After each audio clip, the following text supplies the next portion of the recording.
এদিকে আওয়ামী লীগের মতো দেশ থেকে বিতাড়িত হতে পারে বিএনপিও। এবার জামাতকে নিয়ে বাজে মন্তব্য করায় গণধোলাই খেল বিএনপি নেতা। এদিকে কপাল পুড়ল বিএনপির বড় বড় নেতার। তারেক রহমানের কঠোর হুঁশিয়ারি, বলেছেন দলকে খুশি করতে যারা কোরআন ও ইসলামকে অপমান করেছেন তাদের অতি শীঘ্রই দল থেকে বহিষ্কার করা হবে।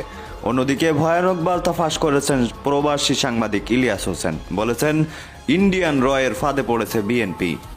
নবাবগঞ্জের একজন নেতা জামাতের বিরুদ্ধে কথা বলছেন। এই আওয়ামী সরকারের বিরুদ্ধে, এই ফ্যাসিস্টদের বিরুদ্ধে কোন আন্দোলনে, কোন হরতালে, কোন মিছিলে তিনি ছিলেন না। और एक नमरूद फायदा हुआ। আজকে আপনি একটা দলকে খুশি করার জন্য আল্লাহর কোরআনকে বলতেছেন ভাওতাবাজি। নাউজুবিল্লাহ মিন জালিক। আপনি জানেন আপনি কোথায় হাত দিবেন? কোরআন একটা ভাওতাবাজি জামাত ইসলামের। বিএনপি কে রয়ে যে ট্যাবলেট খাওয়াইছি, বিএনপি এই ট্যাবলেট থেকে জীবন উদ্ধার হতে পারবে না। কারণ বিএনপি রয়ের ফাঁদে ফুললি পড়ে গেছে। আমরা যত কিছুই বলি বিএনপি কোনটাই শুনে সেম আওয়ামী লীগের মতো। সব দেশ পড়বার দূরে কিংবা কাছে যারা এই মুহূর্তে দেখছেন, আশা করি সবাই ভালোই আছেন। এই মুহূর্তে পাওয়া খুবই গুরুত্বপূর্ণ একটি ভিডিও আপনারা দেখতে চলেছেন। টাইটেল, থাম্বনেল ও শিরোনাম দেখেই আপনারা বুঝতে পেরেছেন ভিডিওটি কত গুরুত্বপূর্ণ। দর্শক, দেশে খুবই চাঞ্চল্য ঘটনা ঘটতে চলেছে। এই বিষয়ে অবশ্যই আপনাদের খবর রাখা দরকার। যেহেতু আপনি ভিডিওটি ক্লিক করেছেন সেহেতু আপনাকে ধন্যবাদ জানাই। আর আপনার কাছে একটা আবদার অবশ্যই রাখবো, ভিডিওর ব্যাপারে কমেন্ট করবেন, লাইক করবেন, আর চ্যানেলটিকে সাবস্ক্রাইব করবেন এবং এই ভিডিওটি বেশি বেশি শেয়ার দিবেন। নবাবগঞ্জের একজন নেতা জামাতের বিরুদ্ধে কথা বলছেন। এই আওয়ামী সরকারের বিরুদ্ধে, এই ফ্যাসিস্টদের বিরুদ্ধে কোন আন্দোলনে, কোন হরতালে, কোন মিছিলে তিনি ছিলেন না। তার বিরুদ্ধে এখন পর্যন্ত একটি মামলাও ছিল না। তিনি দুইবার গ্রেপ্তার হয়েছেন দুটি মামলার কারণে। একটি হল সরকারের রিলিফের টিম তার বাসায় বাড়িতে পাওয়া গেছিল, আর একটি মামলা ট্যাক্স ফ্রি গাড়ি বিক্রি করে দেওয়ার অপরাধে তিনি জেলখানায় গেছিলেন। তিনি আওয়ামী সরকারের সাথে আঘাত করে সংসদের নির্বাচনে পাস করে তিনি পার্লামেন্টে বক্তব্য রাখতেন। আর আজকে বড় বড় কথা হচ্ছে, যদি এই ধরনের আওয়ামী ফ্যাসিস্টদের বক্তব্য বন্ধ করানো হয় আপনারা তো ক্ষমা করবেন ইনশাল্লাহ। আগামী দিনে দেখা হবে। और एक नमरूद फायदा हुआ। আজকে আপনি একটা দলকে খুশি করার জন্য আল্লাহর কোরআনকে বলতেছেন ভাওতাবাজি। নাউজুবিল্লাহ মিন জালিক। আপনি জানেন আপনি কোথায় হাত দিবেন? আপনি বাংলাদেশের 18 কোটি মুসলমানের কলিজায় হাত দিচ্ছেন। আপনারা ক্ষমতায় না যাইতে আজকে এই অবস্থা শুরু করছেন। ক্ষমতায় গেলে আল্লাহ ভালো জানে কি করতে পারেন। আর আপনি জামাত ইসলামকে হাজারো গালি দেন, তাতে কোনো সমস্যা নাই, কিন্তু আপনি আল্লাহর কোরআনকে বলতেছেন ভাওতাবাজি। আস্তাগফিরুল্লাহ, আস্তাগফিরুল্লাহ। আল্লাহ সবাইকে বুঝার তৌফিক দান করুক।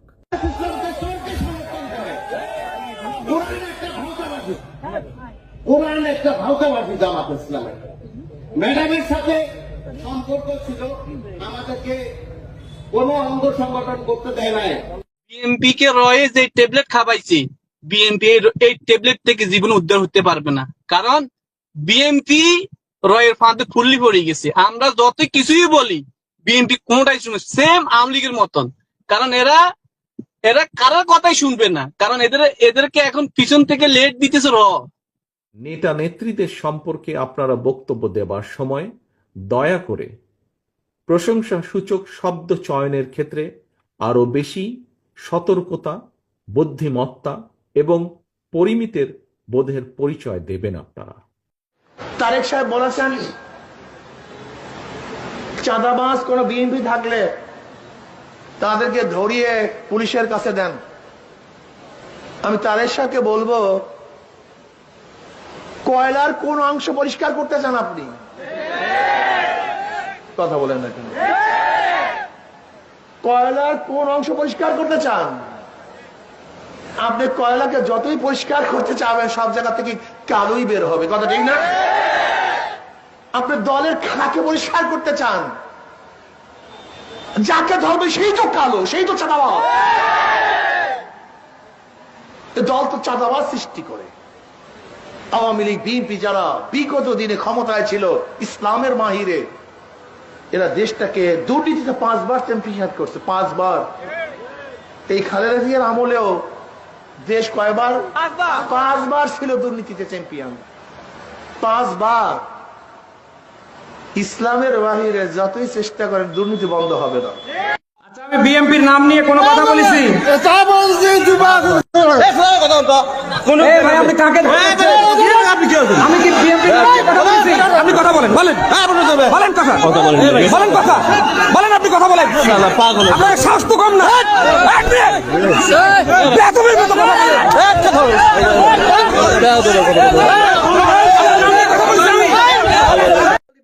আমরা 20 তারিখে 20 জুলাই আমরা সরাসরি আপনাদের হাইকমান্ডের সাথে যোগাযোগ করছিলাম ভাই, যে আমরা বড় কিছু ভাবতেছি, খুনের পর খুন হচ্ছে।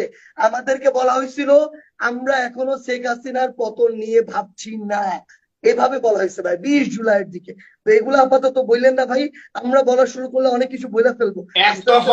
20 বছর হাসিনার মতো লাগবে না, আগামী 5 বছরের মাথায় এমন অবস্থা বিএনপির তারা করবে, খুনি হাসিনার মতো বিএনপিকেও বাংলাদেশ ছেড়ে পালাতে হবে, আপনারা জেনে রাখেন। কারণ আজকে আপনারা দেখেছেন আমাদের বাংলাদেশের সেনাপ্রধান তিনি একটি বক্তব্য দিয়েছেন। তিনি বলেছেন সেনাবাহিনীকে এত দ্রুত চাপ দেওয়া উচিত হবে না, নির্বাচিত সরকার এসে এইগুলো ঠিক করবে। আপনাকে জিজ্ঞেস করতে চাই, আপনি কি বাংলাদেশের সেনাপ্রধান নাকি আপনি ভারতের সেনাপ্রধান? আপনার বক্তব্য, আপনার কথা আর ভারতের বক্তব্যের মধ্যে তো কোনো তফাৎ নাই। ভারত বাংলাদেশের এত বন্ধু কবে হলো যে ভারত 14তে এসে বাংলাদেশের ইরশাদকে বলে যে আপনি যদি ইলেকশনে না যান তাহলে জামাত ক্ষমতায় চলে যাবে। 18-র ইলেকশন করে দিল, 24-এর ইলেকশন করে দিল একটা ভোট ছাড়া। সেই ভারত বাংলাদেশে গণতন্ত্রের কথা বলে, নির্বাচনের কথা বলে। এর মানে কি এই নির্বাচন, এই গণতন্ত্র যত ভালো হোক, যদি আমার শত্রু ভারত সেই কথা বলে, চক্ষু বন্ধ করে বলতে পারি এই জিনিস বাংলাদেশের জন্য ভালো নয়, ভালো নয়, ভালো নয়।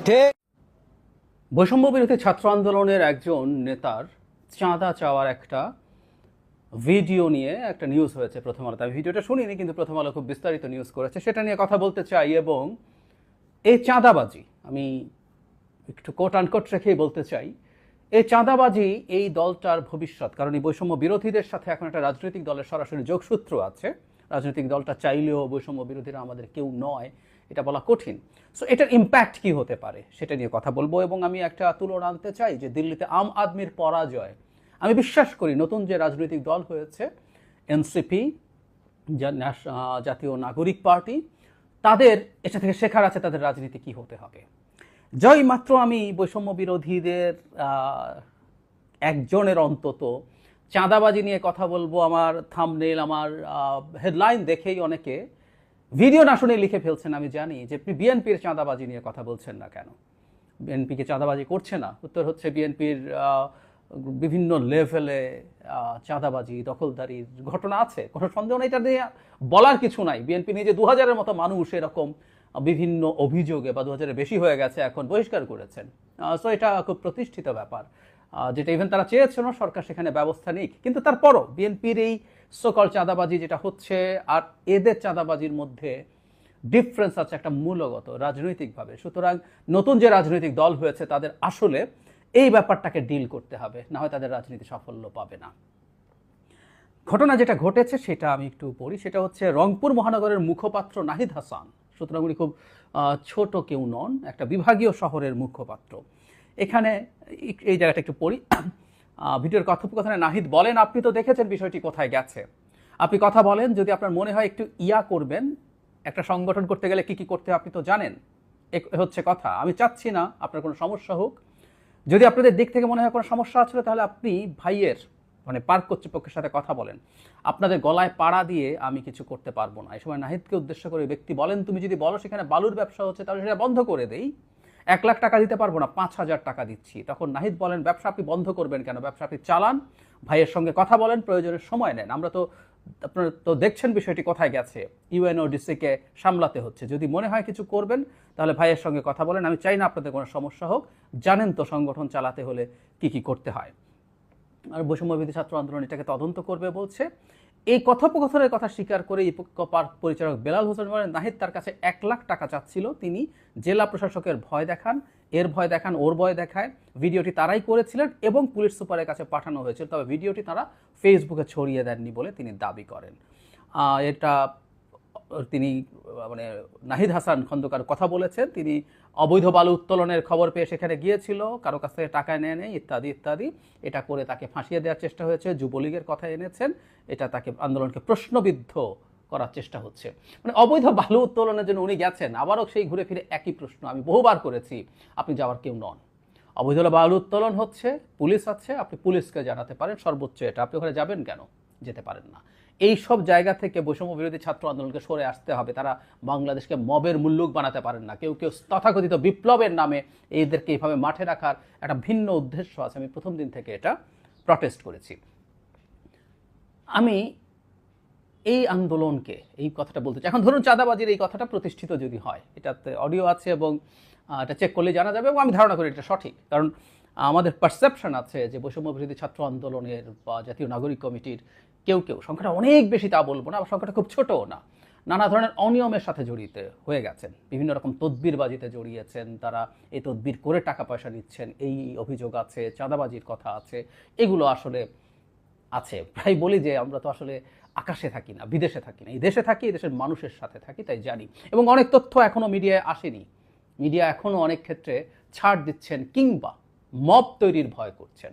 এখন প্রশ্ন হচ্ছে, যখন এই কথা আসবে, আমি অবাক হয়ে দেখি যে নতুন রাজনৈতিক দল তৈরি হওয়ার আগে জাতীয় নাগরিক কমিটির সবাই বিএনপিকে টানে। মানে বিএনপিও তো, যেমন তাদেরকে যখন বলা হলো আপনাকে কিংস পার্টি, তারা বলছেন বিএনপিও তো কিংস পার্টি। এগুলো খুব ঠুনকো যুক্তি, খুবই খুবই খুবই মানে ব্যর্থ যুক্তি হবে বলে আমি মনে করি। তারা তাদের ব্যাখ্যাটা একটু চেঞ্জ করবেন। আমি আমার জায়গা থেকে আমার টেকটা জানিয়ে রাখি, কারণ অনেকের কাছে হয়তো বিশ্বাস হবে না যে আমি তাদের রিয়াল ওয়েল উইশার। তাদের সমালোচনা করি অনেক ক্ষেত্রে, আজও করছি, কিন্তু সত্যি ওয়েল উইশার। আমি চাই এই দলটা গড়ে উঠুক, এই দলটা একটা কাউন্টার ফোর্স বিএনপির হয়ে উঠুক।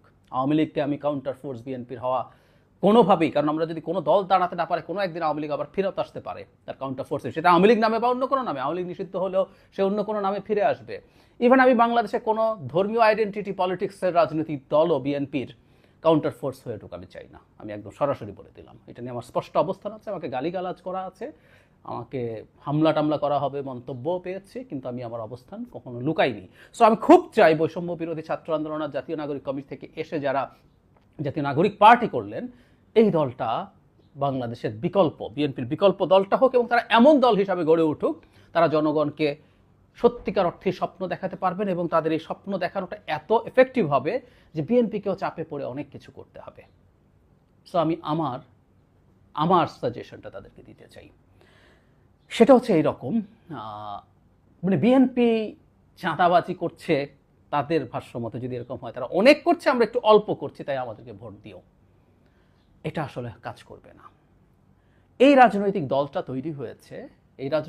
তৈরি হয়েছে কতগুলো স্লোগানকে সামনে এনে। তারাই বলছেন, এগুলো কেউ তাদের উপরে ইম্পোজ করেননি।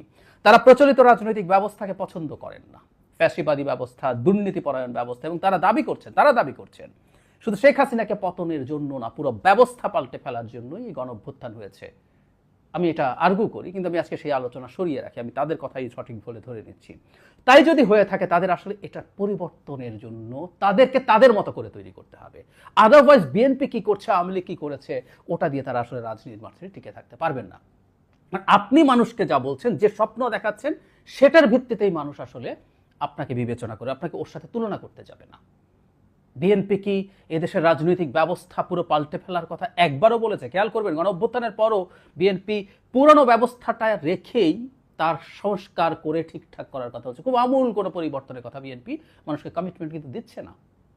এবং বিএনপি এর আগে দুবার ক্ষমতায় ছিল, বিএনপি অনেক সুশাসন দিয়েছে বাংলাদেশের মানুষকে, নট নেসেসারিলি আওয়ামী লীগের তুলনায় ফার বেটার সরকার চালিয়েছে। কিন্তু 2001-06 সালের বিএনপির বিরুদ্ধে নানান দুর্নীতি এবং অব্যবস্থাপনা, মিসম্যানেজমেন্টের, মানে গুড গভর্নেন্স, মিসম্যানেজমেন্টের নানান রকম অভিযোগ ছিল। এরপর আওয়ামী লীগ যা করেছে সেই তুলনায় ওটা কিছুই ছিল না, কিন্তু অভিযোগ ছিল। সুতরাং বিএনপি বা আওয়ামী লীগের মতো দল কি করবে, মানুষের এক ধরনের ধারণা আছে। কিন্তু আমরা যেটা বিশ্বাস করি সেটা হচ্ছে একটা গণতান্ত্রিক ব্যবস্থা, একটা নির্বাচন যদি সুষ্ঠুভাবে একটার পর একটা হতে থাকে, তাহলে এই অবস্থা মানে পরিবর্তিত হয়, অবস্থা পাল্টে যেতে বাধ্য। এটা আমরা বিশ্বাস করি, এভাবেই বলি। কিন্তু এই দলটা যখন, তাকেও ঠিক ওইভাবে আসলে বিবেচনা করবে। আমি আম আদমির কথা কেন বলছিলাম? দিল্লিতে আম আদমি পরাজিত হয়েছে, যে আম আদমি বিশাল ব্যবধানে বিজেপির মতো ভারতের সর্বভারতের সর্বজয়ী বিজেপিকে ধরাশায়ী করেছে, সেটা এবার হেরে গেল, বেশ বাজেভাবে হারলো বলা যায়। কেন? নানা রকম অ্যানালিসিস আছে। প্রধান কারণ আমার কাছে যেটা মনে হয় সেটা হচ্ছে, এবং অনেকেই ভারতের অনেক বিশ্লেষকও সেটাই বলছেন, যে আম আদমি যে প্রতিশ্রুতি দিয়েছিল সেই প্রতিশ্রুতিতে সমস্যা হয়েছে। আম আদমির খুব গুরুত্বপূর্ণ প্রতিশ্রুতি ছিল দুর্নীতিমুক্ত সুশাসন ভিত্তিক একটা সরকার তৈরি করা। মানে উনি আইডেন্টিটি পলিটিক্সের, আমি কেজরিওয়ালের রাজনীতিকে খুব স্ট্রংলি একটা সময় সাপোর্ট করেছি একটা জায়গায়, সেটা হচ্ছে ভারতে যখন আইডেন্টিটি পলিটিক্সের জয়কার, তখনও আম আদমি, কেজরিওয়াল আইডেন্টিটি পলিটিক্সের জোয়ারে ভেসে যাননি। তিনি ওয়েলফেয়ারের কথা বলেছেন, মানুষকে সার্ভিস দেওয়ার কথা বলেছেন, এবং সেটা দিয়ে জিতেছেন। খুবই চমৎকার ব্যাপার ছিল। কিন্তু যখনই সেই জায়গাটায় সমস্যা হলো, মানুষ কিন্তু ধাক্কা খেয়েছেন। আমরা নিশ্চয়ই জানি যে এই ভদ্রলোকের উত্থান হয়েছিল, উনি এর আগেও পরিচিত মানুষ ছিলেন, উনি সরকারি চাকরি করতেন, ছেড়ে দিয়ে তিনি একটা এনজিও তৈরি করেছিলেন, বস্তিবাসীদের জন্য তার গুরুত্বপূর্ণ অবদান আছে, মানুষ চিনত। কিন্তু তাকে অনেক বেশি পরিচিত করে তোলে আন্না হাজারের যে দুর্নীতি বিরোধী মুভমেন্ট, সেখানে থাকা। সো উনি দুর্নীতির বিরুদ্ধে আজান দিয়ে নেমেছিলেন, ঝাড়ু প্রতীক করেছেন, ছেটিয়ে সব ময়লা দূর করবেন। কিন্তু গতবার এসে দেখা গেল যে তিনি এবং তার দলের বেশ কয়েকজন আবগারি যে শুল্ক সেটার নিয়ম নিয়ে দুর্নীতির অভিযোগে অভিযুক্ত হয়েছিলেন, এবং তারা গ্রেফতারও হয়েছিলেন। এবং সেই অভিযোগটাকে নিপীড়ন হিসেবে না, মানুষের কাছে এটা ক্রেডিবল মনে হয়েছিল।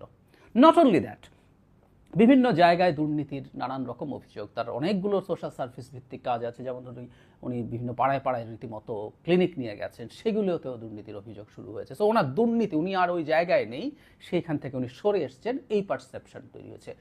শুধু তাই না, তিনি একটা বিলাসিতা করেছিলেন, তিনি দিল্লির মুখ্যমন্ত্রীর যে বাসভবন সেটা বহু টাকায় রেনোভেট করেছেন, ইটালিয়ান মার্বেল দিয়ে পুরো ফ্লোর নতুন করে গেছেন, ওনারা নাকি ইলেকট্রনিকলি কন্ট্রোলড কার্টেন লাগিয়েছেন। সেটা কথা না, জরুরি কথা হচ্ছে এগুলো করা হয়েছিল 2020 সালে কোভিডের সময়, যখন সারা ভারত সংকটে আছে, আর্থিক অবস্থার মধ্যে, খারাপ অবস্থার মধ্যে দিয়ে যাচ্ছে, তখন তিনি রেনোভেট করছেন এবং উনি বিলাসী জীবনযাপন বেছে নিচ্ছেন। এটা ইভেন পরে হলেও আম আদমির এবং বিশেষ করে জনাব কেজরিওয়ালের যে পারসেপশন, সেটাই আসলে আঘাত করেছে। তো দুর্নীতিকে দূর করা, সুশাসন নিশ্চিত করা যার প্রধান দায়িত্ব বলে উনি নিয়েছেন, এর আগের সরকারটা কিন্তু এরকম ছিল না, ফলে পরের বার উনি নির্বাচিত হয়েছেন। কিন্তু এবার যেহেতু এই অভিযোগ এসছে, উনি সরে গেছেন। কেউ বলবেন দিল্লিতে এখনো যতটুকু দুর্নীতি আছে, ভারতের অন্যান্য রাজ্যে কি এর চেয়ে বেশি দুর্নীতি করে কেউ যেতে নাই? দর্শক, এত সময় আপনারা প্রতিবেদন দেখতেছিলেন। দর্শক, আপনাদের মূল্যবান মতামতটি অবশ্যই জানিয়ে যাবেন। আর আমাদের এই চ্যানেলটা নতুন, তাই এই চ্যানেলটিকে অবশ্যই সাবস্ক্রাইব করবেন। তো আজকের ভিডিও এই পর্যন্ত। ভালো থাকবেন, সুস্থ থাকবেন। আসসালামু আলাইকুম, দেখা হবে অন্য কোনো ভিডিওতে।